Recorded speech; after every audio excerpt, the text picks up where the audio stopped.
Welcome to Jumpers For Goalposts, your weekly non-league show for the Midlands. Got plenty of action for you again today. Going to start off with the FA Vars, lots of fixtures in the FA Vars, but let's take in the game from Dudley Town against Atherstone Town. Commentary courtesy of Mark Brooks. Okay, it's Baxter with the corner. Oh, Norton! Oh, it's off his arm. Okay, we got Danny Harris with this free kick. Oh, it's a nice ball, it's Nort. Oh, still Nort. Back to Baxter. Good ball in. Oh, Rowe. Oh, it's an acrobatic effort. He missed it, but it nearly went in. It's a short one, he's Iggy. Back to Baxter again. Oh, it's a lovely ball in. Oh, no. Dougie. Oh, what a great save. Oh, it's a superb save. It's a Luke Shorthouse long throw. Oh, it's a fantastic one. Oh, all the way over to Kyle Turner. Oh, what a save again. Oh, it's superb. Kyle Baxter, corner. Can the Adders get this goal? Desperately get this goal. Oh, yes. Turner. Yes, it's Kyle Turner. A bit of fortune about it. I think it came off his back. And it's 1-0. Good play. Danny Harris. Oh, no. Oh, Danny, he does well. Kyle still. Yes! Kyle Turner with an absolutely superb goal. It's 2-0 now. And Turner's back in style, isn't he? Superb. Kyle Turner. Oh, and that trick. Still. Here's Iggy. Into Luke Shorthouse. Oh, what a good turn by Luke Shorthouse. Still. Bury it. Yes, it's 3-0. Luke Shorthouse. And he deserves that. He has been fantastic. Luke Shorthouse. Scott Goodby again. Go on, shoot, Scott. Oh, it's a great ball. Can Carl Turner get his hat-trick? He does. He's completed his hat-trick. Wow, and what a brilliant ball from Scott Goodby. Absolutely wonderful. And it's now 4-0. Elsewhere in the FA Vars, Brockton scored 6 at Dudley Sports. Racing Club Warwick beat Coventry Copsewood 7-1, and there was an excellent 5-0 win away for Wensfield. FA Cup heroes Hormond had a tough-looking tie at Queen Street against Bilston Town. Let's see the goals and hear from their manager, Matt Burton.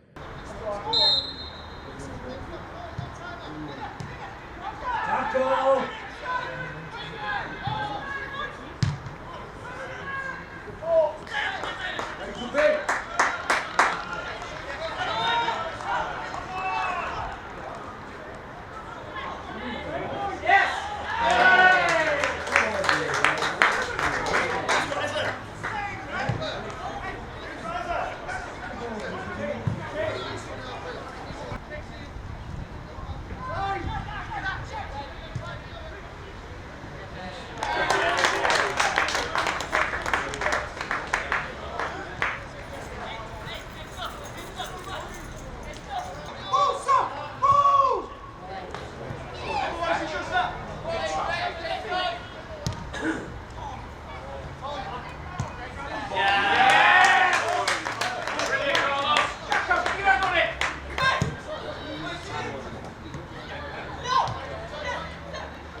tough game for us today to come here after the run we've had in the FA Cup, and I didn't want the mentality of the team to think we'd come here and win the game easily. They're a big, strong outfit, quite direct at times. So I think we've done a good job today and a professional job in getting the result. Like I say, I think we're sloppy a little bit second half, but it's always tough, isn't it, to come here and expect to win and then win games. But I think we've done a professional job today.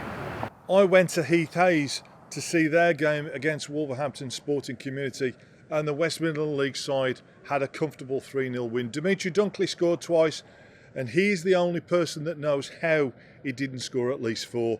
A couple of one-on-ones which he really should have put away, but a great performance there by Sporting, and they will think they can go an awful long way in the competition. On Sunday, Stone Old Alanians travelled to Coventry United, and they came so close to a shock. Here are the highlights, courtesy of Coventry United TV. This is Jumpers For Goalposts, has been in the air by Hurd. Nice little flick up by Tomlinson, taking over Valent and put through for Danny Hurd. Can he get the shots away? He can! And straight onto the crossbar! Well, the result is a goal kick, but the result very could have nearly been a goal. An ambitious strike from Hurd. Nearly successful. Long ball to a Poku. Now Cox on the edge of the area. Chris Cox closed down by Stone defenders. Switch to the right hand side, bit of space for Lewis Rankin to work with. Overlap being made by Brad Jones. Put into the area. Craig Reed batted towards Josh O'Grady. And now Poku can strike. Craig Reed. Great save. O'Grady. No, offside. It won't count. It's offside. The flag raised on the far side as Josh O'Grady nodded it home. Heartbreak for the Red and Greens just before half time. The ball bouncing around the penalty area. 1 minute Reed has it, then it's a Poku, then it's Cox, then it's Reed again. Then it falls to Josh O'Grady after a great save from Bliss. And as he nods it in, you think, this is it, this is the moment. Coventry United are in front. Not so, as the flag is raised. Brinzel goes all alone, finds Aaron a Poku in the edge of the penalty area. He can't turn though, and he's got to try and find support. He does turn, he's not in position to shoot. Rob Prinzel might. Straight to the gut of Cameron Bliss. He'll be able to hold on to that one. United already looking a more potent attacking force after the break.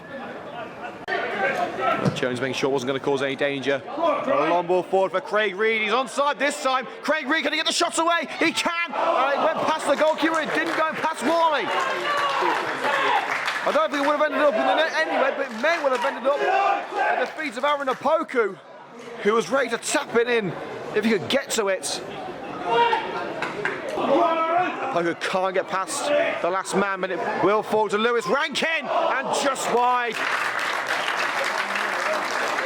Another opportunity for Rankin, and once again it was only a half chance. But for the third time, it's off target from the former Coventry City youngster. But who will be coming up? Will it be a straight swap in the midfield? We'll have to wait and see. We'll let you know who comes off as soon as the substitution is made. Bliss's kick towards Renshaw. Musa jumps for it, but can't keep it away from Hurd. Lob towards the right-hand side, opportunity for a cross maybe, into the area with Tomlinson, gets the ball and puts it in! Well, Coventry United's wasted opportunities has cost them, and Tomlinson, with just the second shot of the game, for Stone Old Alanians, has buried it in the bottom corner. And what a moment that was for Jack Tomlinson, the number 9. Rankin still going, caught from behind by Cooper. Referee says play on. Josh O'Grady, and that is a crucial save by Bliss. Well, Stone haven't looked particularly good for their lead. They've been inviting pressure for the majority of this second half. It may have been a smash and grab goal, but that save may well have just sealed the win. United stacking that penalty area. Everyone but Morris, Musa, Jones and Coleman in the box. Coleman sends it in towards Cox at the near post. Cox's header, Aaron Opoku, and it's in! It's in! It's in! Aaron Opoku! Coventry United have taken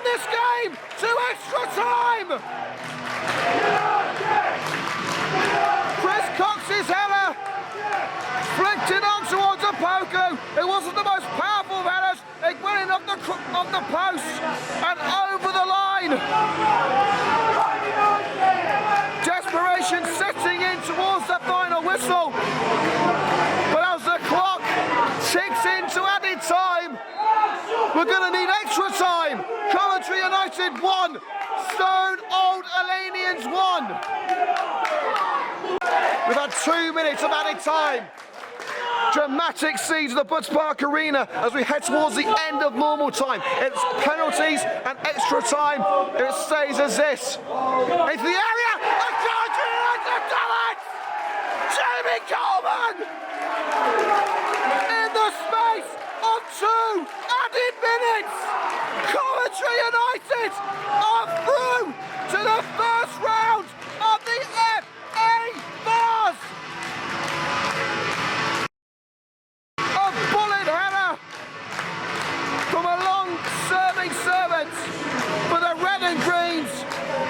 Jamie Coleman off the bench on the score sheet. Take that, Stone! Into the 9th minute of added time now.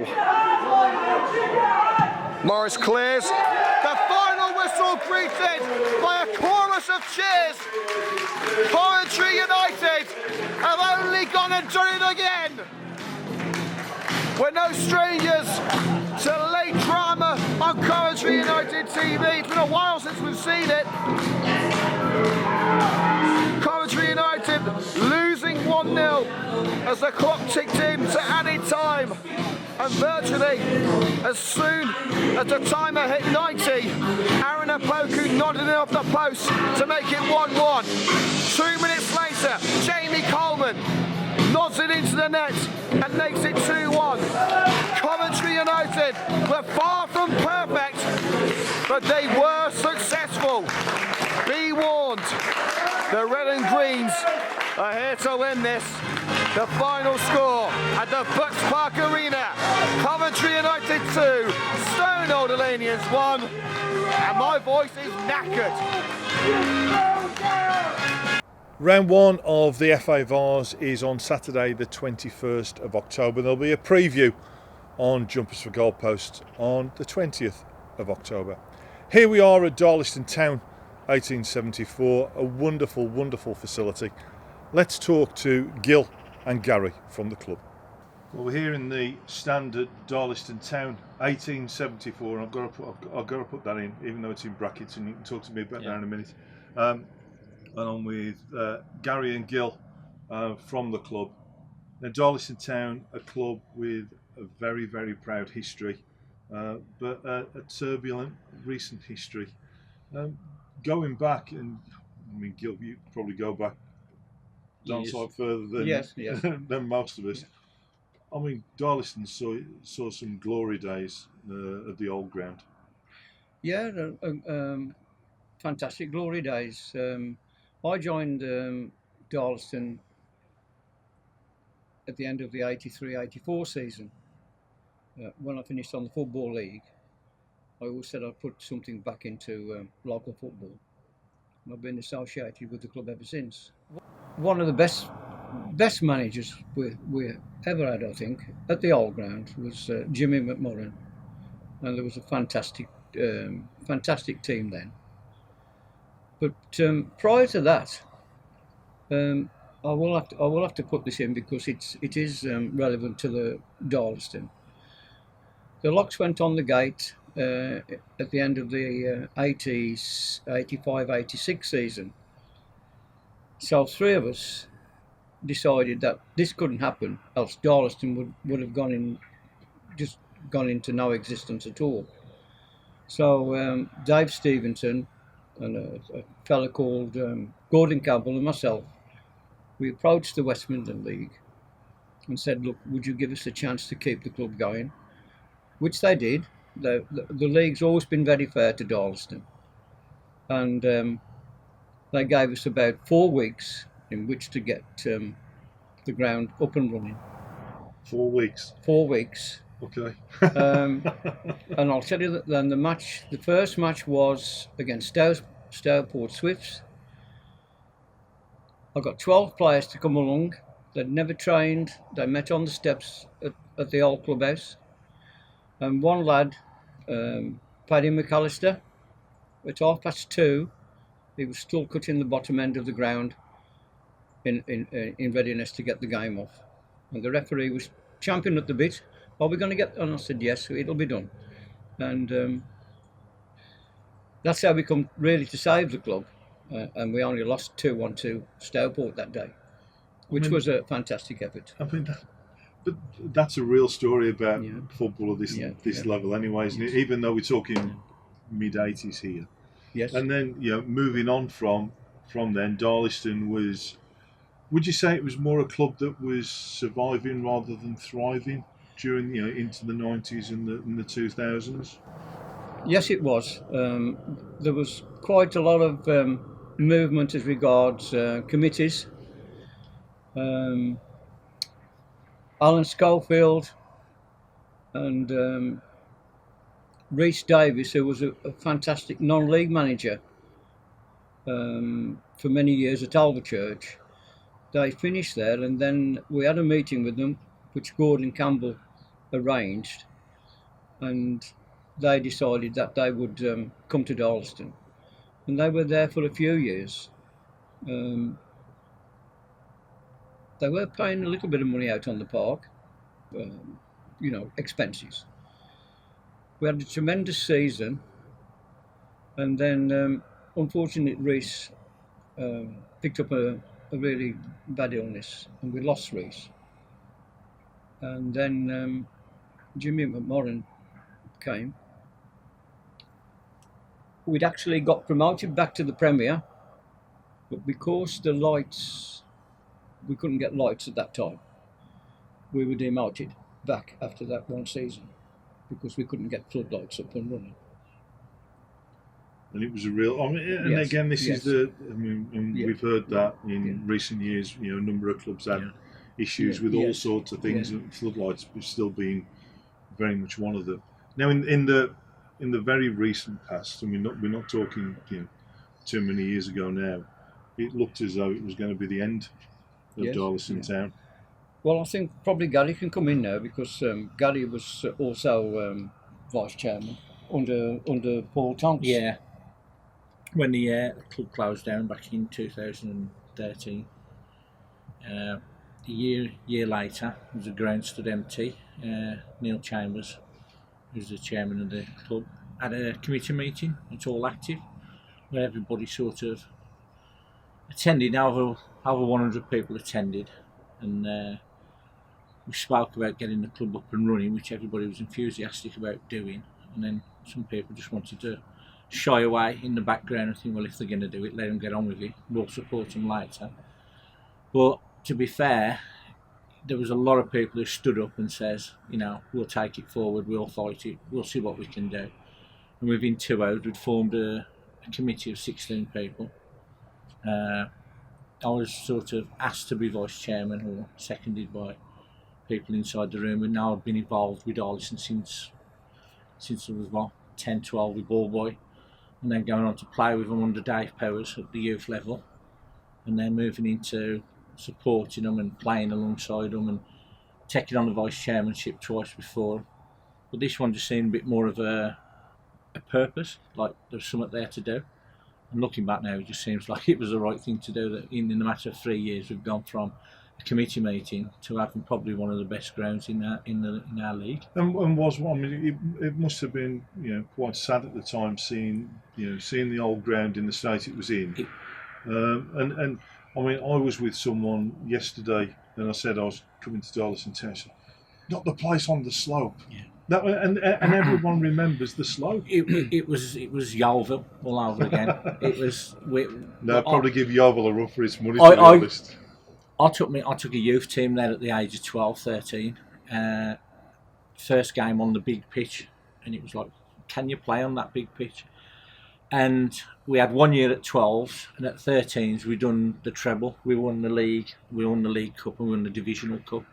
purely because even kids at that age, would walk through the doors and go, God, look at that for a slab. But we used to enjoy the people coming down and travelling down, especially in the cup games, you know, and the turn up on the grounds, and it was in their heads already that they'd lost the games. But it's terrible. I mean, we've been back to the club a couple of times since, and obviously the stand's gone now.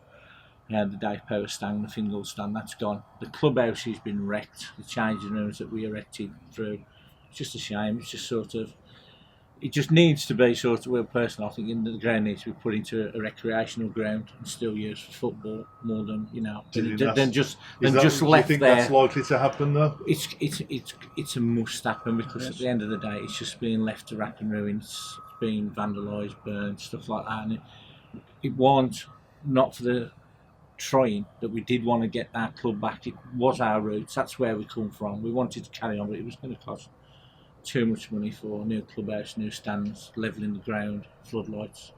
So as we look around this place, I mean, as I told you, I've got a history with this place myself, because I remember it back in the 70s. This was the Rubery Owen Sports and Social Club, and this was my home cricket ground. So where we got this wonderful football pitch, the cricket square was out there somewhere. Yeah. I've had many an unhappy afternoon not scoring too many on this place, I remember. But as I say, when I walked in here in the summer, there's definitely an atmosphere about the place, and it seems to be the right move for you as a football club. It was. Now it looks like the right move. We had a couple of meetings with different places where we wanted to work from, where we wanted to play from. We rented the pitch from across the road, Bentley Road, North Warney. We rented that ground from Bentley, Red Star Armour at the time. And it was a case of a few phone calls. We need to get a meeting, we've got an option on the table. And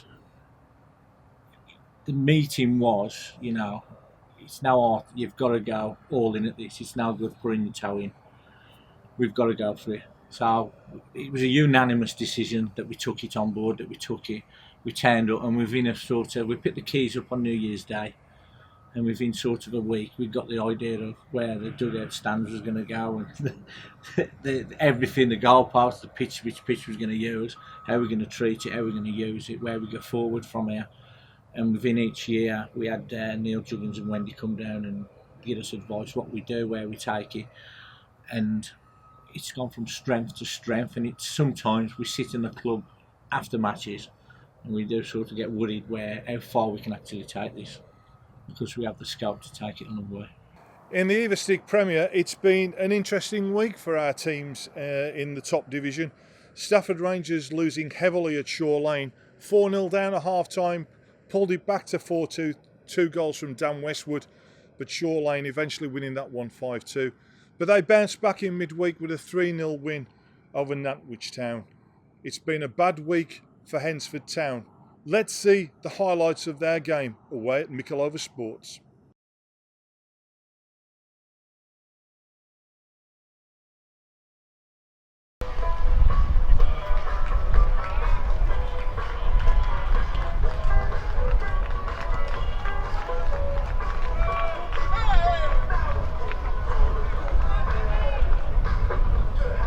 Okay, Donamos Arena, please make some noise for the players of Hensford Town and Mickleover Sports.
"28 minutes gone, second Mikolova goal of the afternoon.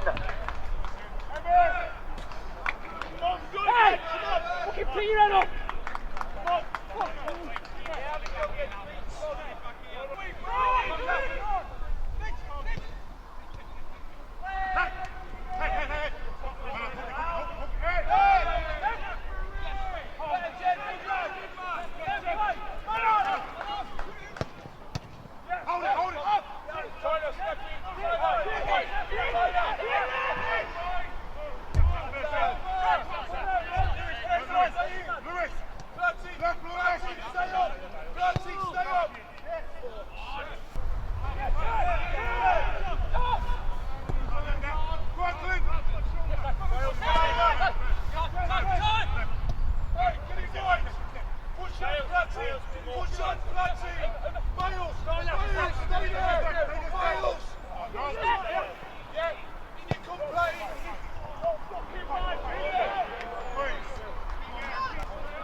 Third Mikolova goal of the afternoon on 38 minutes.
tell you about. For Hensford Town, Richard Platt has been replaced by Samuel Ogie, and Jed Davis has been replaced by Connor Lenningston.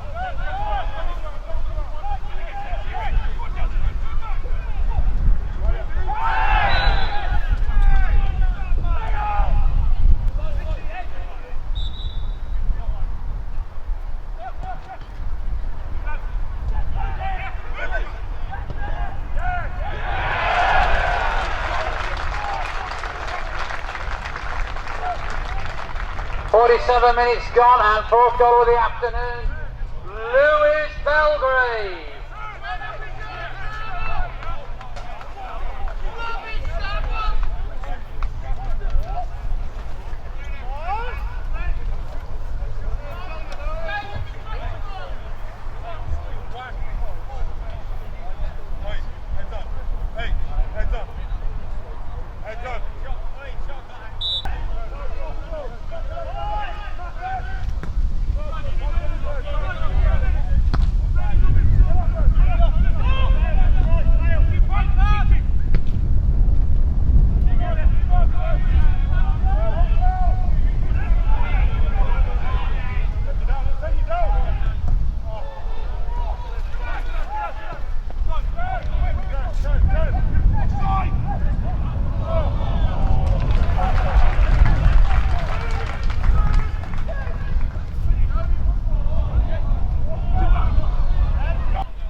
Hold.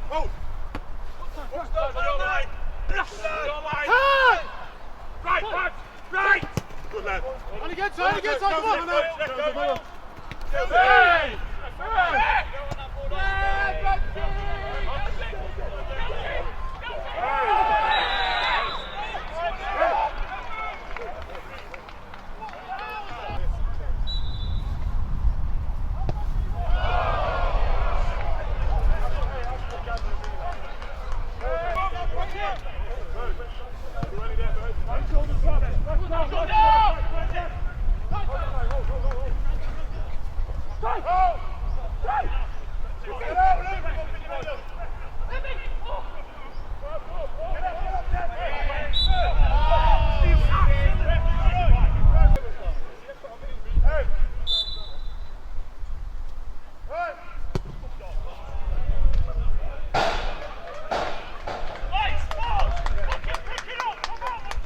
A bad defeat for the Pitmen, and their week got even worse with a 3-0 home defeat at the hands of Altrincham. Not looking good for Rob Smith on his return to Keys Park. In the evo-stick South, Alvechurch well and truly came back down to earth at home to Stanford. Here are the highlights from Alvechurch TV.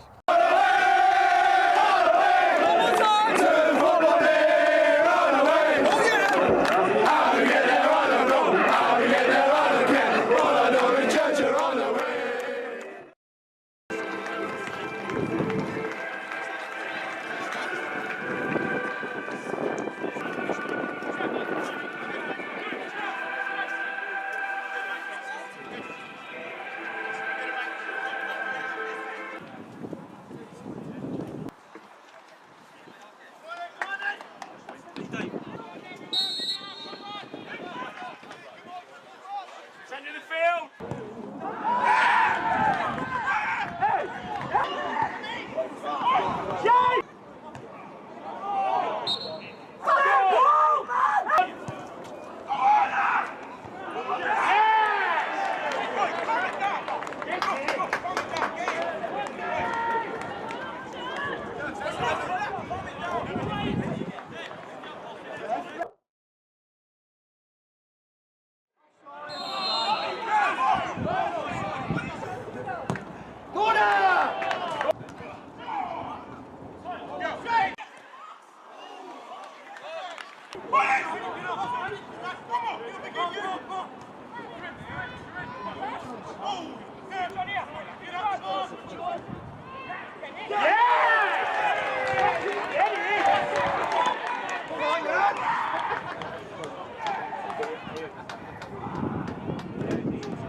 Come on, well done!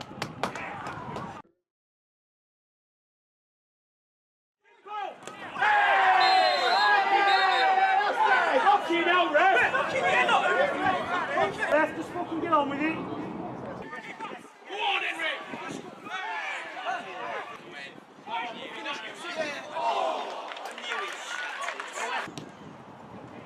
Get him! Turn him! Come on, Elliot!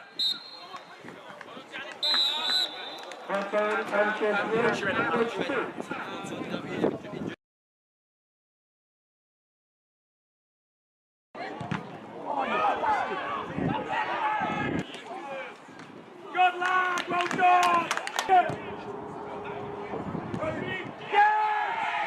Yes! Fucking joke! Get in there! Fucking great ball,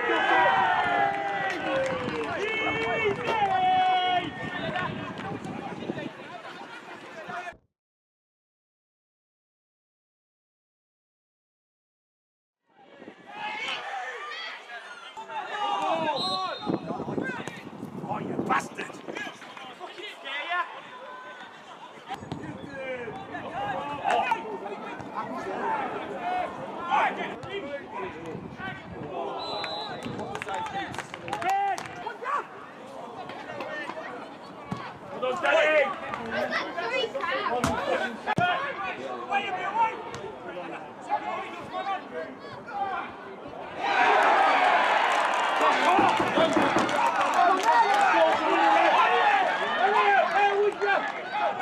We tell you!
League Town are up to 5th place, having a good run since their FA Cup defeat. Here are the highlights from their win at Carlton Town.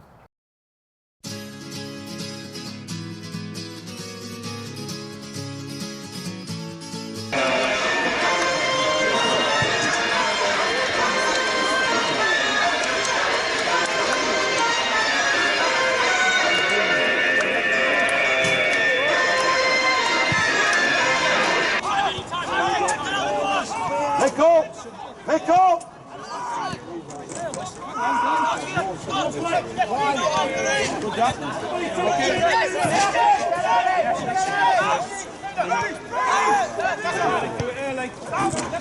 If you want a team sheet one, there's one on the printer.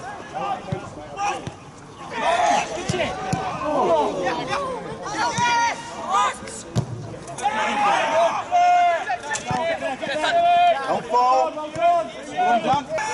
Go on, Gracie.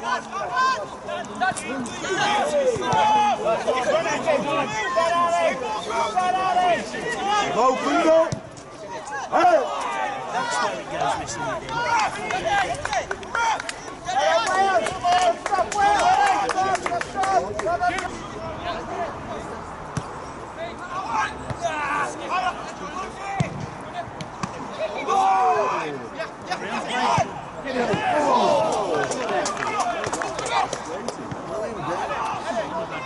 Well done, Johnny.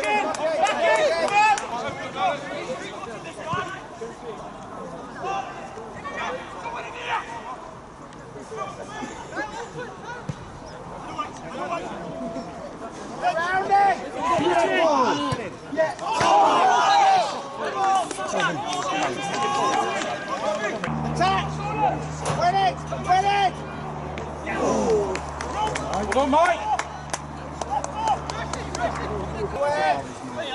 Come on, you're going to mark it. Hey, good job, Blakey.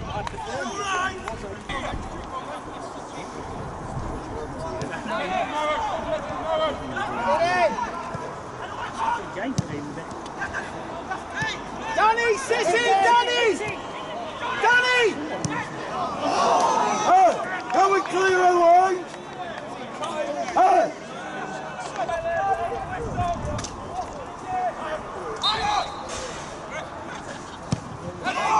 That's a good one.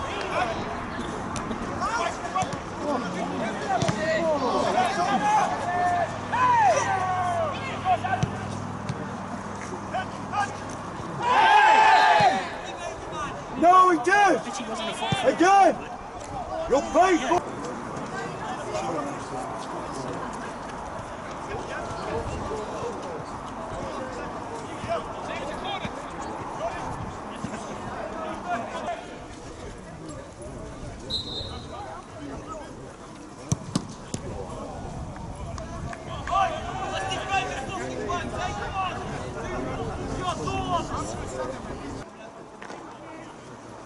Winning! Ooh.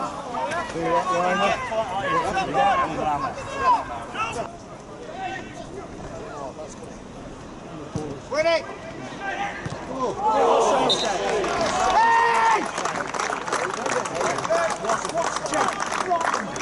Jay!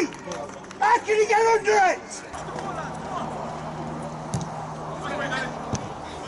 Let's get his head down, Danny. Well done. Get him! Go on, you! Go on! Joe! Joe! Get on!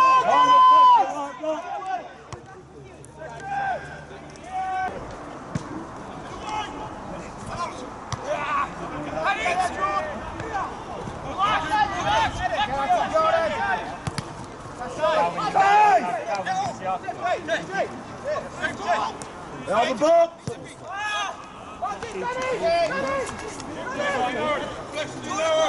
Be aware of the run. Attacking.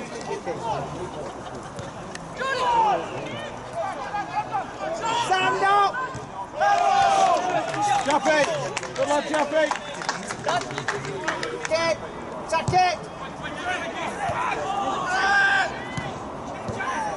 You get in there. Stop going well. That way.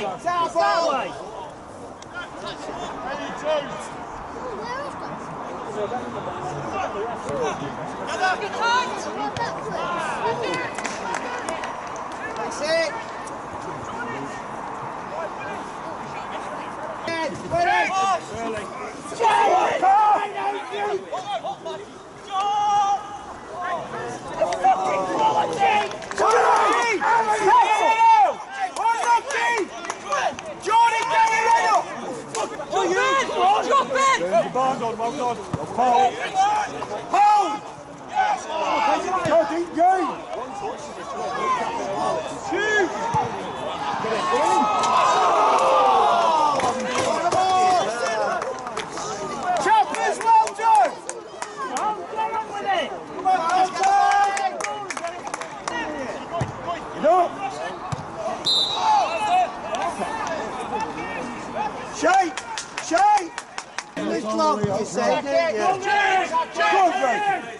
No, sweep it! Get on the back of the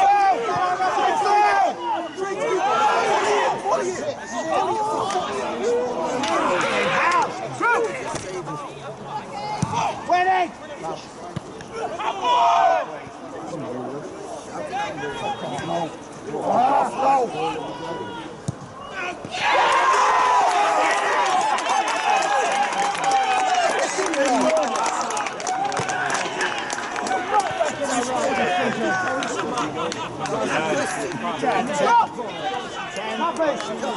Why is the ball bouncing?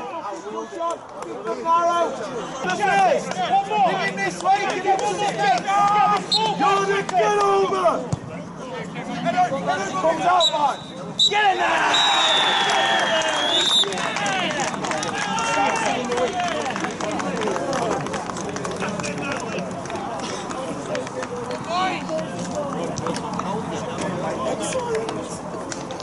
Into the Midland Football League, and it's been a rather momentous week for the MFL. On Monday night we launched a new sponsorship deal. I caught up with Simon Hill from Total Motion Vehicle Management and Mike Joyner, the chairman of the Midland Football League. Let's hear their thoughts. Well, this evening the Midland Football League has announced a headline sponsor, and from today they're known as the Total Motion Midland Football League. And thanks to Simon Hill, Managing Director of Total Motion Vehicle Management, you've now got a football league as your sponsoring, Simon. Yeah, it's really exciting. It's been a bit of a whirlwind this to get to this point. When Roger first mentioned it, the more we thought about it and the more we spoke to the league and the guys, the more we thought, this is really for us. This really is for us, and we can make it work for us and for the league and for the clubs and for those people that play on a regular basis. And in terms of non-league football at this level, why get involved in effect grassroots football? Having had experience with my lads when they were young, and having seen the Premier League as it is now, I just feel that grassroots football is so neglected and the money just sits in the wrong place, and kids need to be engaged, but also those 16, 17, 18-year-olds, they also need to be engaged. And I think this is the way for us to do it. It's to put the money back into the community that needs it and to help them keep engaging the kids. And coming over to Mike Joyner, who's chairman of the Total Motion Midland Football League. I've got to get used to saying that. It sounds good, though. It does sound good. Yeah. Big night for the league, Mike. Oh, excellent. Absolutely brilliant. Outstanding. For someone like Simon to come along and help grassroots football, it's what's wanted nationally, not only just in the Midlands, but we're lucky enough to have Simon in the Midlands, and by gosh, are we lucky in some respects. And what do you think it means to the MFL? I mean, we've been without a headline sponsor for, well, since formation as the Midland Football League. Yeah. What does it mean to our league? Oh, it's enormous, really. I mean, we are recognised as one of the top non-leagues in the country at our level, you know, at 5 and 6 already, and that shows because of their competition and results from competitions, as you rightly know, because you deal with it every week.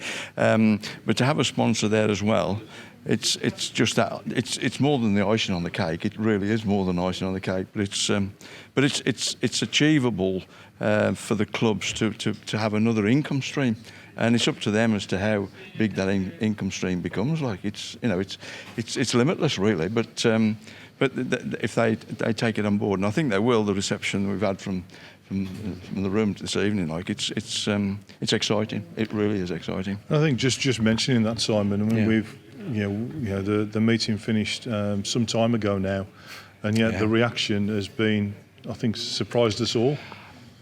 Shocked. We were shocked. We thought we would have a good response because of the commitment that we've seen from the committee, but to get the response that we've actually had with people staying behind, queuing to talk to our staff, is just incredible. So we feel that they've engaged and that they're committed and enthusiastic about the relationship, and that's great for us. That's absolutely great for us. And I'd love to be here in 5 years' time saying, here's £250,000 that we've given back to the Midlands Football League, and that is achievable if they all engage and get stuck in. And I'm going to leave the final word to you, Mike. Important evening for the Midland Football League, and a chance for us to build on what we've already achieved over the past few years. Yeah, as I said earlier on, we are recognised as being one of the leading leagues in the country at our step, and this just helps that along. It really does help it along, and there's nothing more can be said than what we've said, and that it's absolutely brilliant. There's no two ways about it. It's it, yeah. And that's it from tonight's press conference from the Total Motion Midland Football League. So from now on, I must remember to call it the Total Motion Midland Football League. In the Premier Division, we've only had a handful of games this week due to the FA VARs, but Bromsgrove Sporting took on Lye Town at the Victoria Ground. Here are the highlights, courtesy of Sporting TV.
So I'm here with Sporting's centre-back duo today, Guy Clark and Craig Jones, after a 2-0 win against Lightown. We'll start with we'll start with both of you. It must be good to get a clean sheet on the board, especially after the Coventry game, to get 2 clean sheets in a row.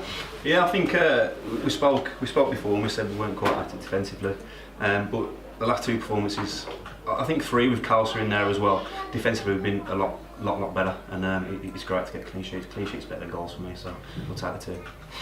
Yeah, definitely. I thought we defended really well. A couple of mistakes, but before we bounced back well and kept a clean sheet. It's always a positive. And playing 2 games a week is always good for myself.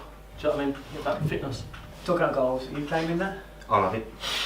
I don't get many, so I just threw myself at it, and yeah, I think it's come for the quick, to be honest. For you as Captain Craig, how would you assess the start of the season? I think we've done quite well. Obviously, we lost our unbeaten league record to Sphinx. We didn't turn up on the day, and we got turned over. But I think in the all, we're quite happy with where we are. The gaffer's happy with where we are. So we've got to keep on beating. You know, we understand it's just a start. So I've got to keep on going and keep performances high. And Guy, you're new to Sporting. What attracted you to the club? Just everything really. Do you know what I mean? I know a couple of lads anyway from our previous. So obviously I spoke to them before coming out, and obviously speaking to the gaffer was really positive. So I thought, you know, great opportunity for me to come and play football, and it's obviously great fans and everything here. So nothing really stopped me from coming here, to be honest. And obviously, Craig, you're a Sporting stalwart. How have you found the step up from in leagues? Enjoying it, yeah, really enjoying it. I think you know that in this league you've got to turn up every week. With no disrespect to some of the teams last season, there were times where we turned up and we thought, you know, we might have a bit of an easy game today, but there's no easy games in this league, so you've got to keep performance levels high. As proved over Sphinx, we didn't perform and we got beat on the day. So yeah, really enjoying it. And Guy, how have you found your start in a Sporting shirt? Yeah, I thought I played better today than I did Saturday. Tuesday, sorry. Yeah, I thought I played. Me and obviously Joe, we thought we got a good partnership. Clean sheet was always helps as well. Get us all positive. So obviously look forward to Saturday next week. Superb day, lads. Well done. Cheers, Matt. Cheers, thank you. Well done. Cheers. Thank you. So we've managed Paul Smith after Bromsgrove Sporting 2, Lightown 0. Last 2 league games have been wins and clean sheets. You must be elated. Yeah, very pleased, especially against 2 very good sides that have got title aspirations. I thought we were magnificent defensively today. That's not just a back 4, but that's the 3 central midfielders. I thought Sam Wills was out this world today. And Cowles and Wade have run the socks off. They deserve a little bit of luck, because at the start of the season we were making one mistake and getting punished for it. Whereas now they're nice and tight and they're doing exactly what they need to be doing, and clean sheets and 3 points against good sides. I just wanted to point out a few of my standout players. You've already mentioned one of them. Reece Hewitt thought was very good in the first half, and Sam Wills was exceptional today. Yeah, Sam Wills, he come off a plane last night, I think, and then he's got here and then his playing has been outstanding. Reece is struggling with his injuries, but yet still comes and puts in a performance like that for us. You know, it says a lot about the lad. But 1 to 11, I think that they've all played their part today. At times we've had to dig in and we've dug in. At times we've played some great stuff. We've opened them up towards the back end of the second half as well, at will really, and a bit better finishing. We could have been a bit more comfortable, but the run of games, Kalsa, Coventry United live, people would have looked at them and thought Bromsgrove got a bit of a tough run then. We've come through them with flying colours. Like you say, 7 points from 9 out of those games. It's a really decent run going now, especially as maybe most critical fans might have said the start of the season was a little bit, slow. Now Sporting really look like a team to be feared. Yeah, I'm not so sure it was a slow start. I think, as I said, we would have gone top tonight if Coles haven't won. So the first month, I think to say it's a slow start, I think it's a bit harsh. Some of the most critical fans might say that. Yeah, well, that's up to them. We're doing okay. We're exactly where we need to be. And bar one bad performance over at Coventry, we won't have lost a game as yet. We have, but as I said, I think we sit in the top 2 for our first season at this level. With where we are, I'm very pleased what the boys are doing. Well, I think it's been a superb start to the season, and best of luck with the Birmingham Velo tomorrow. Paul Smith. Thank you. Cheers. A good win there for the Rouslers, but it's Coleshill Town who are the side to beat. They had a fantastic win on Saturday, 1-0 win away at Shepshed Dynamo. Jordan Nadat scoring on his return to the club, and they also had a good win in midweek, beating Highgate United. We will show those highlights later in the programme. In the Premier Division, I must mention the goal that David Mees scored for Sporting Kalsa on Tuesday night in their 5-0 win at Boldmere St Michael's. A goal that I really wish we'd had a camera there. A cross from the right wing by Carlo Franco. Mees controlled the ball, lifted it over the defender and volleyed it all in one motion. to be honest, we'd had 2 great goals from Mike Perks and everyone was raving about those goals, but Mies put those goals in the shade. Unfortunately no camera, so I can't show you, but I can tell you just how good it was. In Division 1 of the MFL, only 1 game this week, and what a great win for Ilkeston Town, beating Hinckley AFC 4-1 at the new Manor Ground. Another big gate there. They're up to 5th and starting to look a real threat to the sides at the top of the table.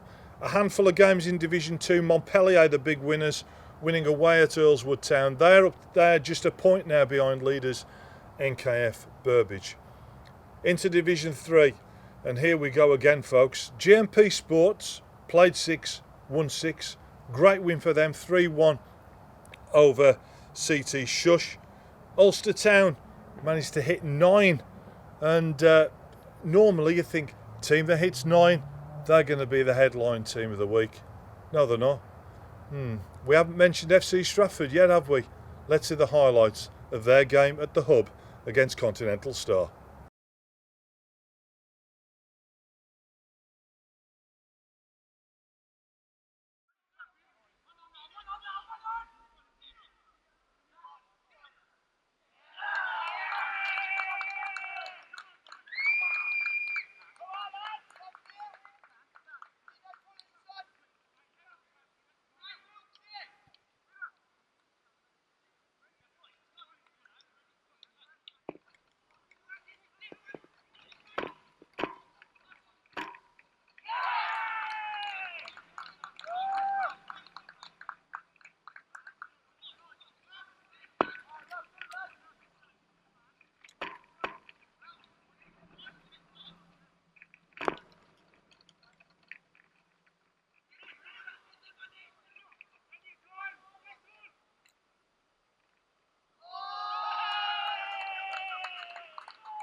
What a win there for FC Stratford. That's 33 goals in 4 league games. And I'm sorry, guys, I can't keep you under the radar.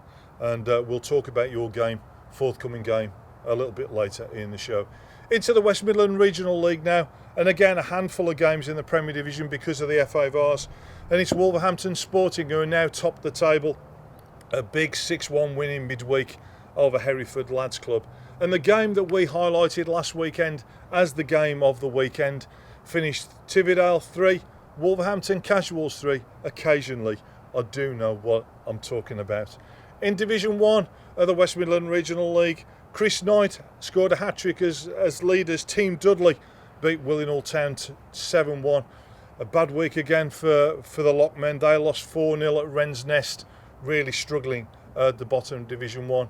And here at Darliston Town, they remain unbeaten. A 4-0 win at Busselholme keeps them in the promotion chase. And I know it's only September and we shouldn't be talking about promotion, but we have to because that's what we do.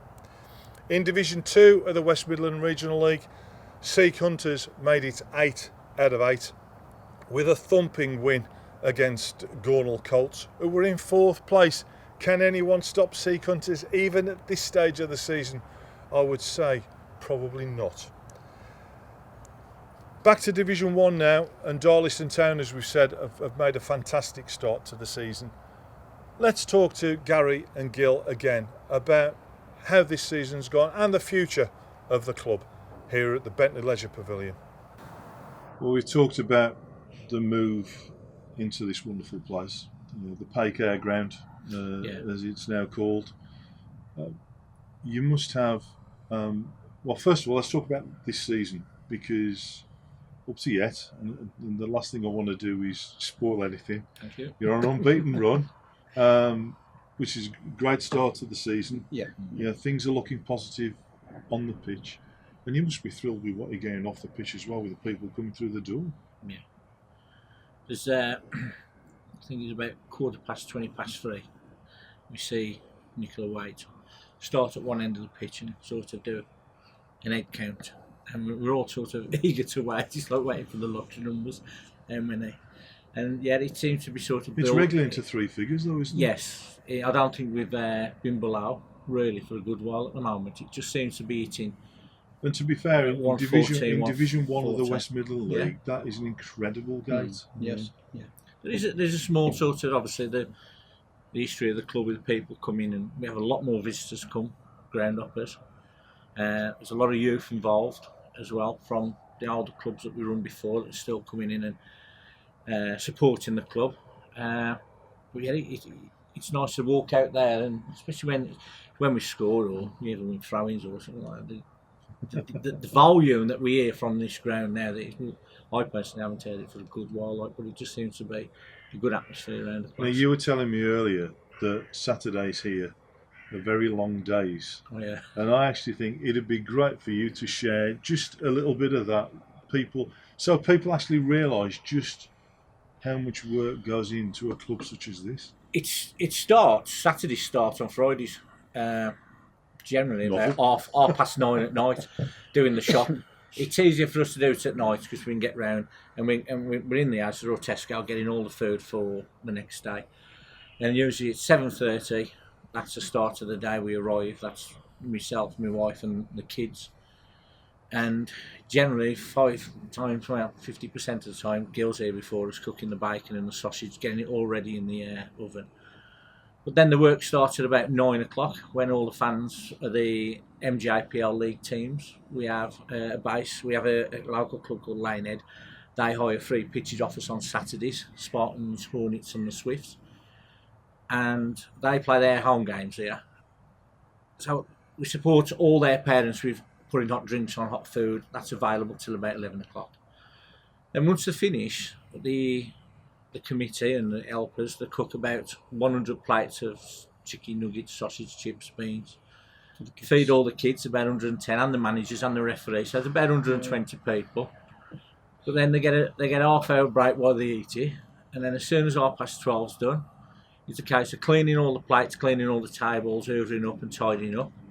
So while after sort of balance of doing that, the girls are cooking We'll get in preparation for the cobs that hit the bar, hot pies and pasties that go in the oven. So that starts again about 2 o'clock, and then at 3 o'clock they get a rest while the game starts. But then the rest don't really sort of say they can sit down and put their feet up. They start cooking Chinese chicken curry, shepherd's pie, chili con carne, jacket taters for the players after the game. Well, after everybody's been fed about 5 o'clock, 5:30, we do actually get to sit down and eat ourselves for half hour. But then some nights there's entertainment on, so again, tables are out the back room, the tables are coming in, it's a change of tables, we have an engagement party or a presentation. I think through May, June and July, we had 36 dates booked up with presentations, weddings, engagements, the odd funeral here and there, but it's always a busy place, and it's all run by volunteers. Would you have it any different?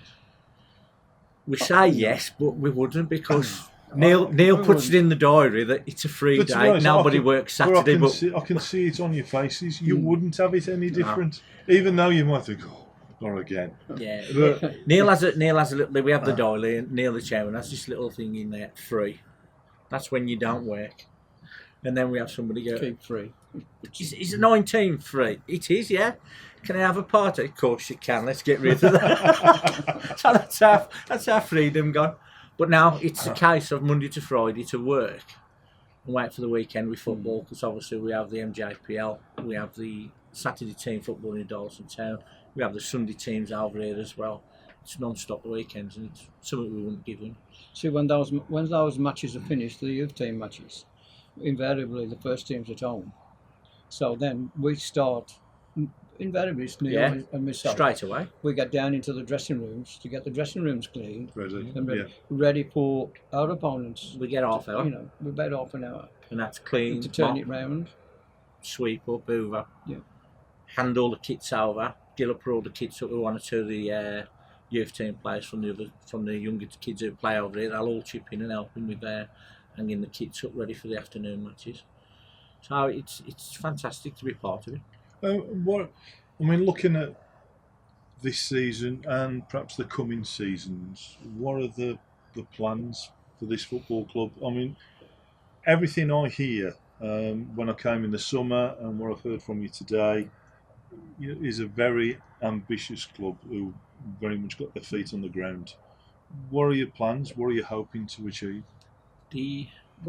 There's a 5-year plan, isn't there? We have a 5-year plan which it's looked at every sort of, obviously 12 months to see if we're on target. We installed a new manager this year, but we never put any pressure on him. At the end of the day, he's just a general bloke who wants to run a football team. We just ask him to just put a team out on a Saturday that plays football, enjoys the football. We don't want any sort of pressure to get there too soon, or even not get there with the pressures. And I think that's half the battle, that now he's got the support of people indoors. Neil always says, when your team's as good as my team, you win the league, which is nice to hear. But the prospects of the club is, we don't really want to sort of think about where we could possibly go. We'd like to think where we'd like to go, where we could possibly end up. It's sort of frightening. If we carry on the stage where we've gone in the last 3 years, where we've progressed, it's a rapid progression. I mean, in terms of what you've got now, the facility you've got now, promotion from Division 1 to the Premier Division, they would obviously need changes to the ground to enable you to achieve that. We're virtually there as regards the ground, dressing rooms and that. Obviously, we've got the 3-year planning permission for lights. Right. That's it. It's already sorted. It's already sorted. And that's one of the key ones, obviously. Yeah. So, come December or January, if we're in the top 2 position, then obviously we'll be asking the league to come down to do an inspection and tell us, do we need any more than what they've already seen? Yeah. And the anomaly is that we've got to be in the top 2 for us to, or for Neil to put in a grant towards the lights. Yeah. But we're there. If we are and we get promoted. I think, and that's the fact that you have got a plan. Yeah. It's in place. Yes. You've already done the work, so you know what's required. Yeah. And I think because you've already got that, that base already. You've got a well-structured club, and you've got a fan base, which so many clubs at on your level and above would on the die outside for. on the outside of the ground, the post and rails. We've already moved one pitch to a few yards that way because that's where another stand would go. Yeah. Once that would be down, we've then got to run a fence and enclose all this. Fair bit of fence. It is, yeah, but £40,000 worth to be precise. That's that's Yeah. part of the okay. the ruling that we'd have to have this area enclosed. It's one match at a time. So it's one. We look forward to Gornal turning up. That's it. Look forward I think to what you've got, Allstock. you've made the start of the season. You know, you're very competitive in a competitive league. Yeah. And I think that's probably the right way to look at it. Before we finish, come back to something that you said to me a little bit earlier, Gil, about this place and about Darlaston Town and the legacy. Yes. If you want to just explain that to our viewers as to, in effect, what Darlaston Town owes an awful lot to a couple of people, really.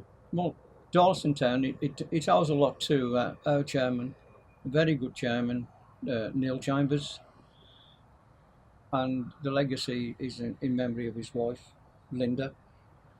And she was a tremendous, even in her illness, she came to the meetings, didn't she, Gaz? Yeah.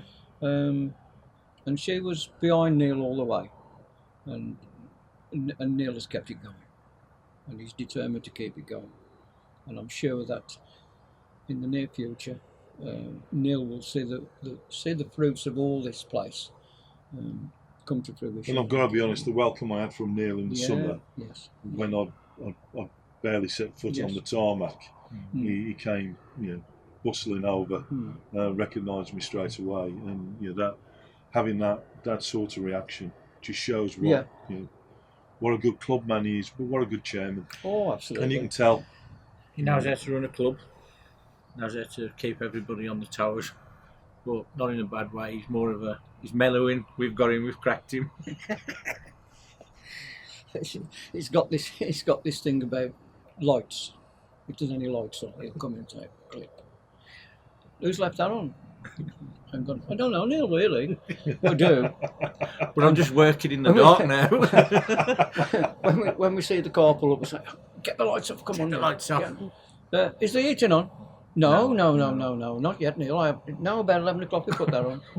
Oh, yeah. It's not January yet. So we say to him, did your old man ever working down the mine? Because we're always working in the dark here. But there we are. He sees it that way, doesn't he? And we love him to death. Watch the pennies and the pounds will look after themselves. Yeah. We'll get there without him, I don't think. No. Well, Gary, Gil, thanks for very much having us here. It's Pleasure. It's been a real treat, and good luck on Saturday and for the rest of the season, guaranteed. Thank you. I'll be back again. Thank you. Yeah. Cheers. Thank you very much. Cheers. Thank you. Thank you. Into the East Midland Counties League, and again, only a handful of games. Kimberley Miners Welfare have taken over the top of the table. 2-0 win in midweek at mid-table Belper United. Last Saturday, both Anstey Nomads and Selston had a chance to take over at the top of the table, but failed to take advantage. Into this weekend now. I'll pick out 3 FA Cup fixtures involving our sides. First of all, started at Marston Road, Stafford Rangers host AFC Telford United. This game has everything. A local derby, a lot of history between the two sides going back many, many years. And can Rangers pull off another giant killing? They beat National North Tamworth in the previous round. They will feel confident. That midweek win over Nant, which will definitely G them up. Be a big crowd at Marston Road as well for that one. Alvechurch travel to Buxton, and yet again Church are on the road. But they did really well in the previous round. A great win at Grantham Town. Can they win at Buxton? Well, yes they can, as long as they take their A game, not perform like they did last weekend against Stamford. And the other game I want to pick out, involves two sides not in our area. Why is he doing that, they say? It's because I think there's a great chance of a giant killing. It's AFC Mansfield at home to Boston United. AFC Mansfield, managed by the wonderfully named Rudy Funk, beat Rushall Olympic in the previous round. Let's see how they got to this third qualifying round tie.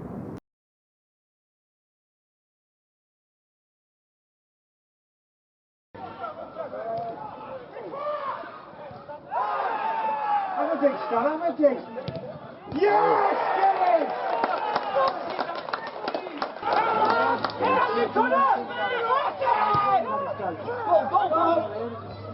Hey, well done!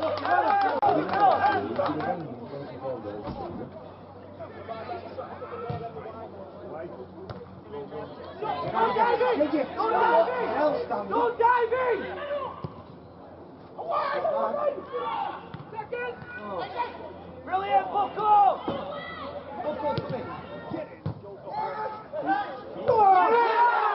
Right side, John out! Let's get out! Across your man!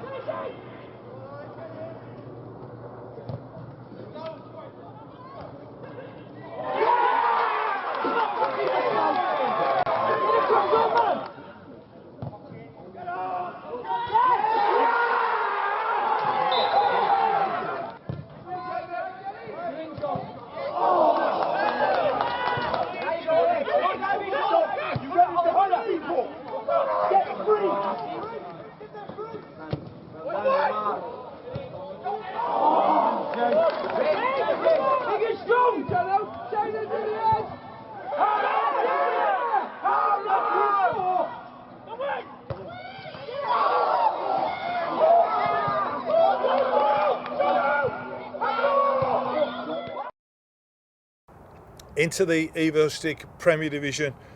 3 of our teams in the bottom 4. It's not looking too good for the Midlands at the moment. Rushall Olympic versus Warrington Town is my game of the week, but keep an eye out for Barwell. The reason I'm saying that, they are getting goals now from Ryan Seal, who was leading scorer for Hinckley, and Matty Stenson, who was leading scorer for Leicester Road, both in Division 1 of the Midland Football League last season. And along with Kyle Perry, who they've recently signed from Stafford Rangers, Barwell are now on a decent run, and I think they could make some strides up the table. Should be a cracking game at Harrison Park this week as League Town host league leaders Cleethorpes Town. Cleethorpes, otherwise known as the Owls, have had a cracking start to life at Step 4. They must be favourites already to make that transition up to Step 3. With a new ground on the horizon as well, things are looking good for Cleethorpes, but they won't find it easy at Harrison Park, with Leek suddenly turning round their fortunes. Coleshill Town, league leaders, host 5th place Heanor Town in a game that should really test Coleshill's credentials. Coleshill went 6 points clear at the top of the table on Monday night when they beat Highgate United, but they didn't have it all their own way. Here's the coverage courtesy of Mark Brooks. Ball comes in. Good header. Oh, it's just wide. Wow, it's good play by Highgate. They have started the better of the two teams. So, it's Reece Leake. He's 1-on-1. Can he finish? Oh, it's a good save by Catlow. Oh, what a super goal. I think that's Edmund. It's an absolute fantastic finish. And Edmund has made it 1-0 to Coleshill. Yep. But the news is good, so yeah. It's Rathbone. Oh, what a goal! It's Dean Rathbone doing what Dean Rathbone does best. Absolutely fantastic from the Galactico superstar. 2-0.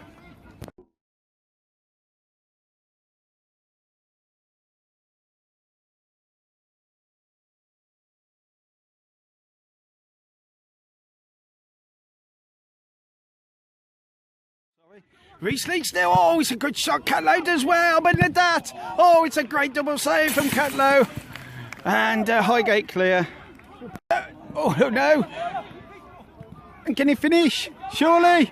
It could be an own goal. Oh, it's a penalty. Yes. It's a penalty. Well,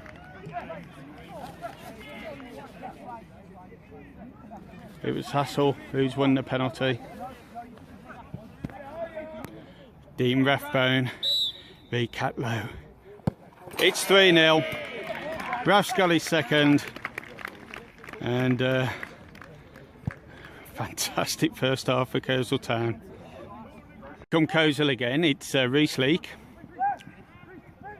Rees-Leek, look at him go. It's absolutely brilliant. Oh, yo, it's superb. Oh, he's just dragged it wide. What a run from Rees-Leek. Oh, absolutely superb stuff. Ball cleared.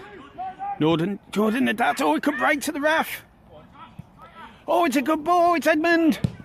Oh, good save. Oh, it's cleared. Oh, dear. Here's, I think it's Corey Carruthers, the ex-Coleshill man. Aaron Brown. Oh, good save from Ginge. And Highgate have scored. And it's now 3-1. Now Highgate attacking again. Oh, he's in.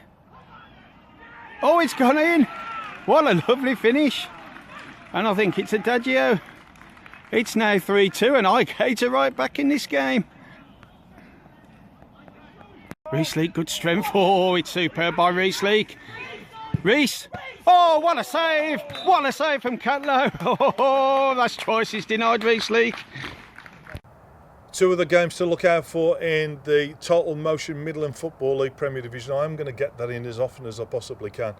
Worcester City in third, host 6th place Shepshed Dynamo. Both really good sides, both in decent form, although Shepshed did lose last week at home to Coleshill. Could be a good game at the Victoria Ground. And Sporting Calcer against Westfields. Westfields languishing down in 17th place, but they already have 6 games in hand on the leaders Coleshill because of the cup games they've been playing. And this one is the last game on grass at the Asprey Arena, with Sporting Calcer moving to the CKW Stadium next week while their new artificial pitch gets put in.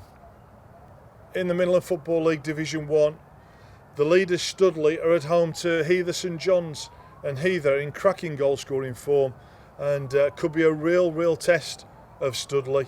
And at the moment, that may well be the game I'm going to this week down at the Beehive. Racing Club Warwick hosts Walsall Wood. Walsall Wood, last league game, defeated for the first time this season. Racing Club Warwick, 7-1 win in the Vars last week. Can the Racers take the Wood on this occasion? Could be a good one. And also Ilkeston Town against Leicester Road. Ilkeston in great form at the new Manor Ground. Big crowd. Leicester Road getting back to what we expect from them. Moving up the table, promises to be an excellent game there. In Division 2 of the Midland Football League, leaders NKF Burbage are at home to Bark Green Spartak, who are in 11th place but drawing an awful lot of games. Should be a good game there at Barwell, but Burbage can extend their lead with a win. And the bottom club, Pelsallville, are at home to Hampton, who will go second with a win there. Pelsall really struggling this season. Chance for Hampton, who have surprised an awful lot of people, and you would expect an away win, but with football you never can tell. One game to pick out in Division 3 of the Midland Football League, that's Birmingham Tigers against Ulster Town. 12th against 7th. I'm picking this one out because I can guarantee you there will be lots and lots of goals. Tigers seem to be scoring a lot, conceding a lot. Ulster scored 9 last week. It ain't going to be 0-0, folks. And there's lots of cup activity this week. And the game I'm picking out, it's in the Coventry Charity Cup. It's between FC Stratford, who are at home to Division 1 Chelmsley Town. Now let's see what both sides are made of. Can Stratford carry on with their remarkable run of goal scoring form against Chelmsley? Should be a really good game, that one. As usual in the Midland Football League, loads and loads of reserves and under 21 games. And again, we do have highlights of both. Let's start with the game between Alvechurch Reserves and Coton Green Reserves.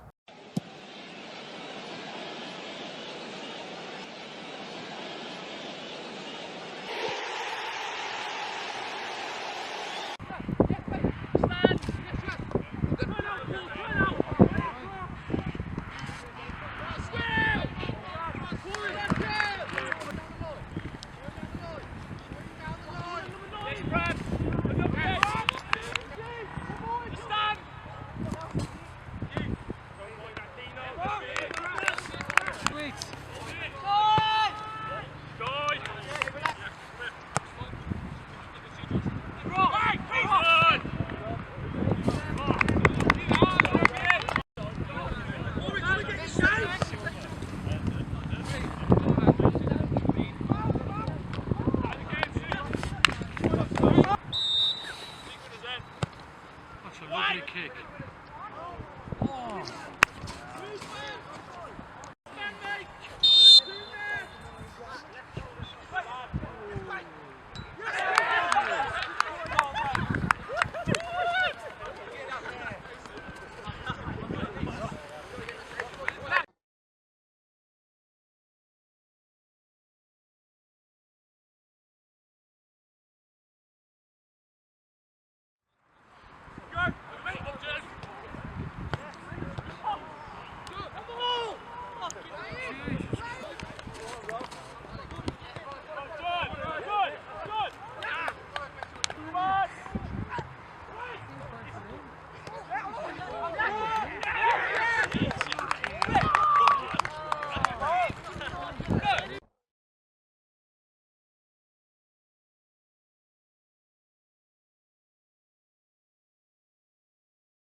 Last weekend, Brockton under-21s took on Lichfield City Reserves in the Staffordshire County Cup.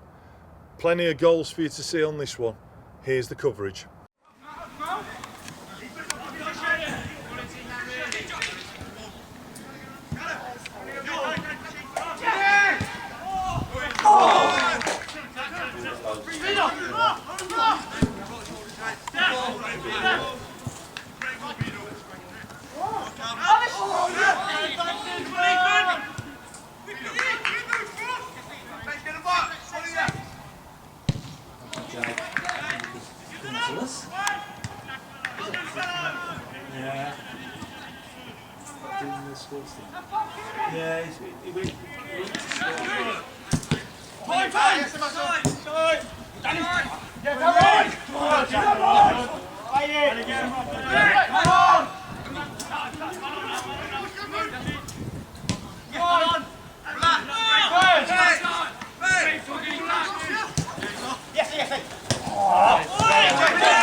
Steady arms.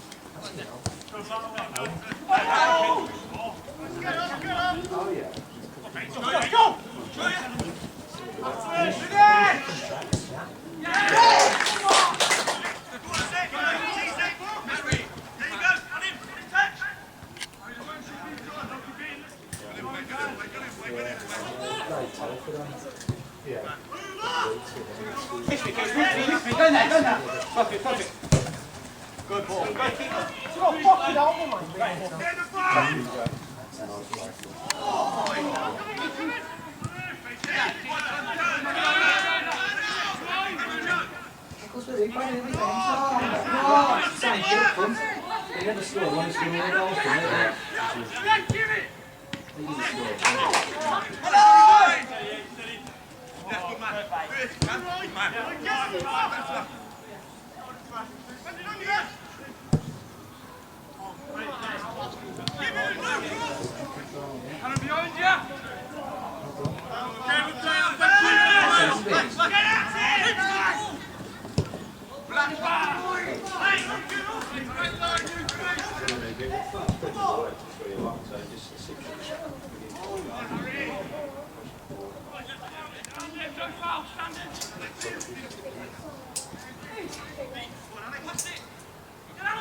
Time it. Come on, son. Can we swing? Come on, man. Come on, son. Can we swing?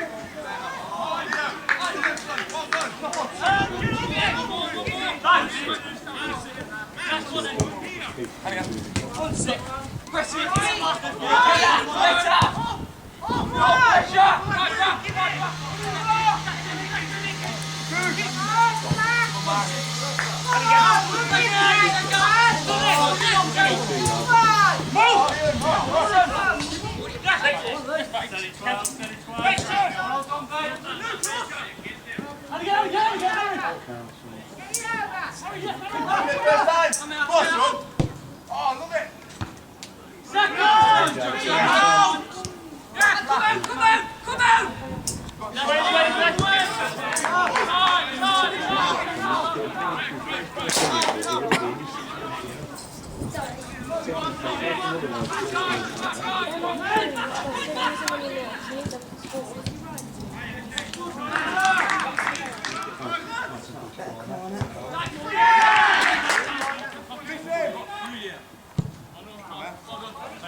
Yes, yes! Steady, steady blue. Liam!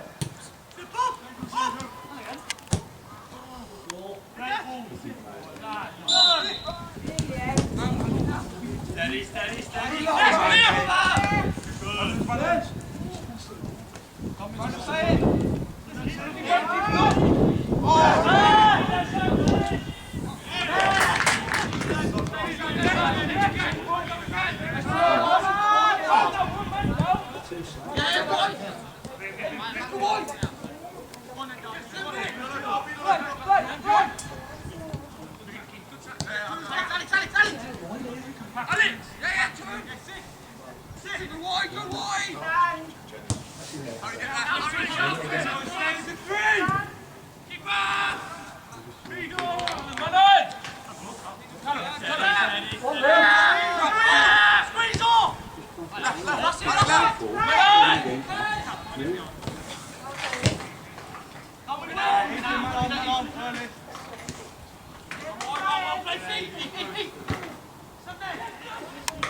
Hurry,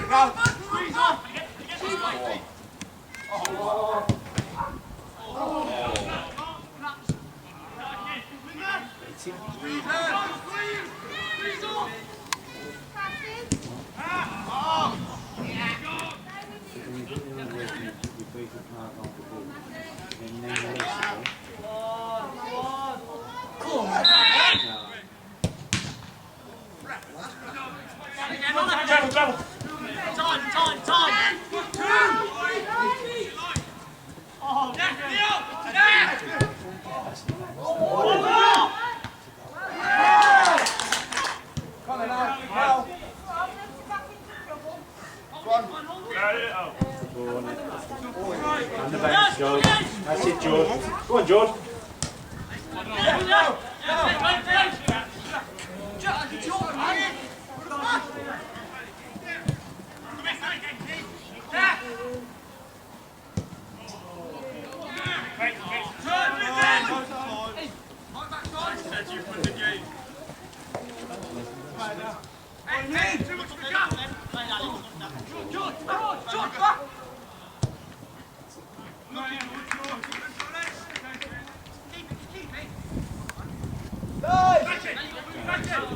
Middle, go man, if you want to,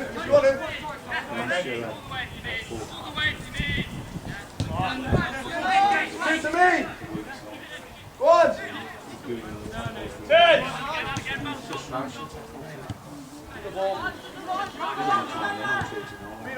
Beetle! There you go, black. Yes! No!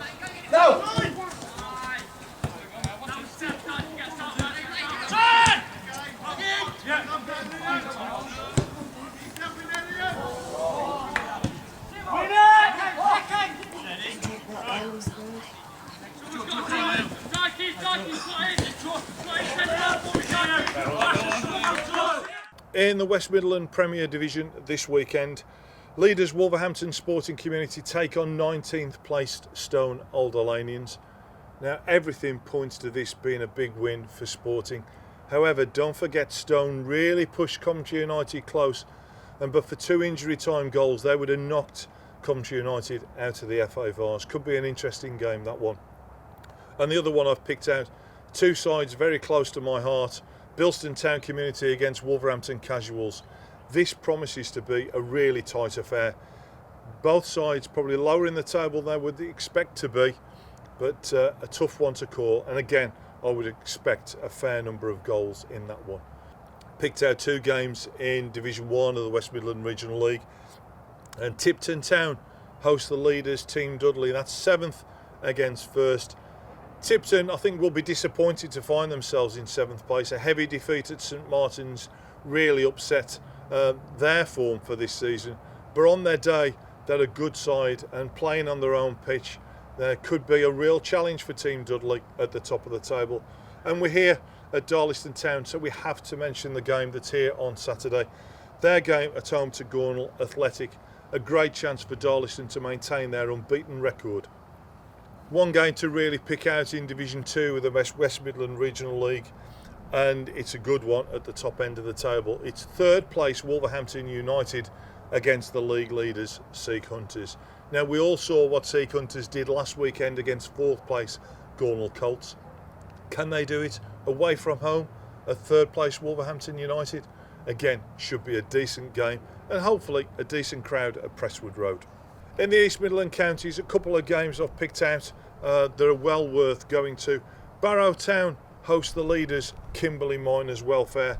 Leaders are unbeaten in the league and a chance for them to extend their lead at the top of the table. And if you want goals, the game I'm predicting in the East Midland counties to produce those goals is Birstall United against Dunkirk. Both have scored goals and conceded loads of them this season, so again another one that shouldn't be a 0-0 draw. Thank you very much for watching Jumpers for Goalposts this week. Please get your content to us in the normal manner, content@jumpers.football. As usual, I'm going to leave you with a rather special goal. This one comes from the Stafford Sunday League. It's for Woolpack against Stafford United. The goal scorer is Dan Lomas. Until next week, bye. He's on it.